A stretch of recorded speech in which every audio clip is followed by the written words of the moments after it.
Fentanyl, just, I don't even understand why anybody would want to make that. It seems to me that we have plenty of opiates as it is. Why make one that's 1,000 times stronger than heroin?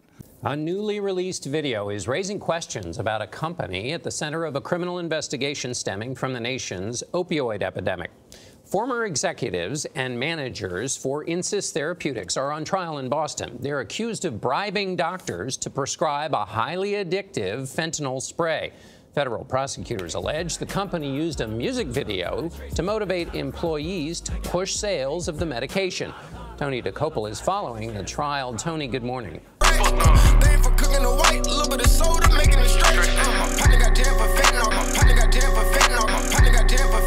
Murder Inc. co-founder Irv Gotti sat down for a recent video interview with 107.5 WGCI in Chicago and spoke about the late DMX. They said it was a bad dose of crack, and they said some drug, fentanyl, was mixed in with the crack.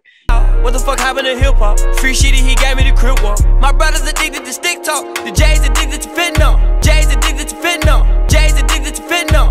Suck out the mic, prototype for Adderall. Your word killing fiends cause you cut it with fentanyl. Cut it with fentanyl. Cut it with fentanyl. The only places that fentanyl is even talked about is in music.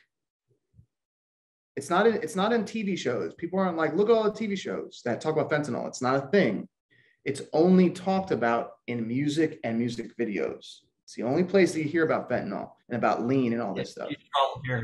I've known like a lot of people where I live have overdosed from it. Oh, really? Yeah. Yeah, I know a few people who have died from heroin overdose.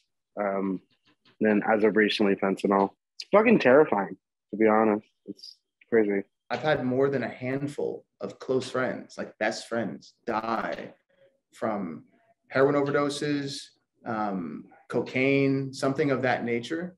And what's wild is I remember coming up in music and then seeing these movies where it's all like, when you get famous, you have all these drugs and there's all these parties. It's going to be so fun. And I remember being in Austin, Texas, and being at a party and everyone's doing drugs. And I'm thinking this is the cool thing to do.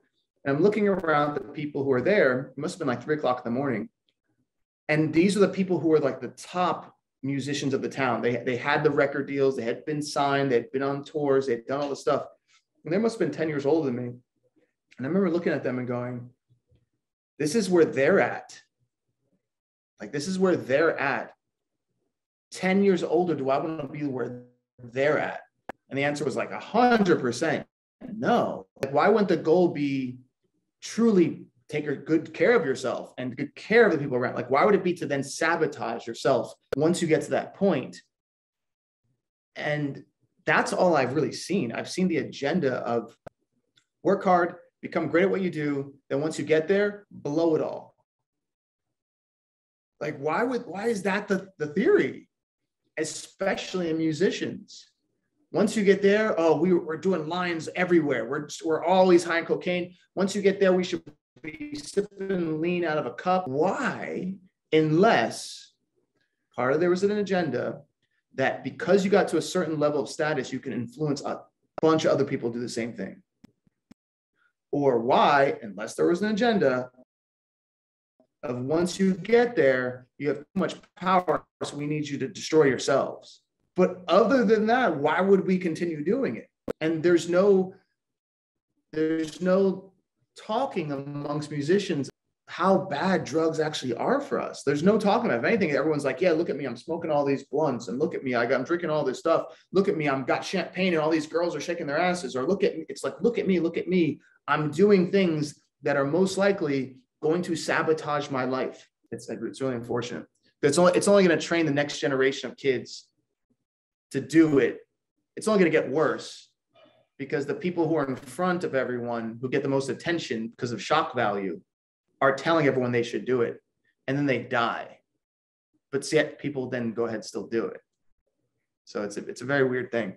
I looked in the amount of people in hip hop who died over the last 2 years from either a drug overdose, from gun violence, from some sort of thing that was really could have been avoided. And if that would have happened in any other genre, if 80 people in pop music died over the last 2 years, that would be the headlines of Rolling Stone magazine. If that was 80 people in the country music, headlines. But it's not. It's like almost like barely talked about. And that's why I say if there wasn't an agenda, then why isn't it not talked about? Why isn't it not stopped? Why are there enough people in the community saying, we got to stop this? It's very weird to me.